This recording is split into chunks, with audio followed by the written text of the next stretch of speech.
De kama lah bak sikalik wah. Lah gua dua alun jua pulang. Lek. Oh, Lek. Lek. Iya, mak.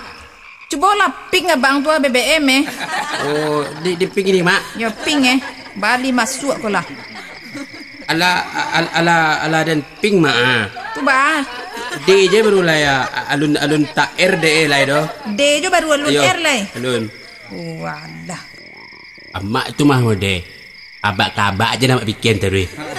Tu yo diang balu kan tak dipikir abang tak kajang-kajang ke di jalan tak pinsang ke tak apa tu yo cami mak nyumbang. Oh, perhatian Maya. Tu yo nya. Mak. Oi.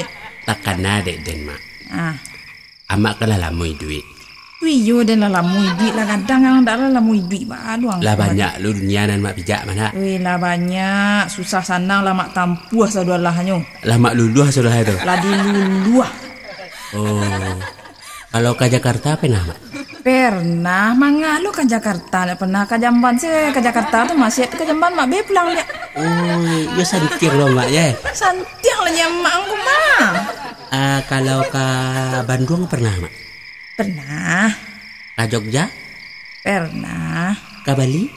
Pernah. Lepas lah mengantuk banyak lah tanyuang mah hampa ni malam kuat. Kanu.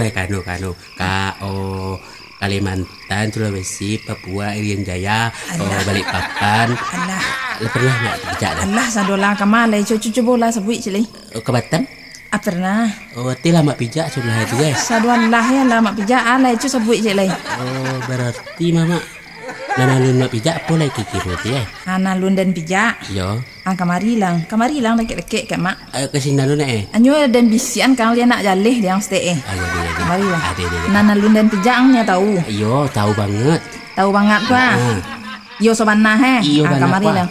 Muncung orang tu lalu dia pijak lama ngantuk dan tanyu-tanyu je dari tadi. Muncung dia ke mak pijak? Iyo nyi nampak di jam 2 dia kuah. Abang lalu gudang ang tunang tanyu ke Jakarta ke Solo Messi segala macam. Kejam mak ya.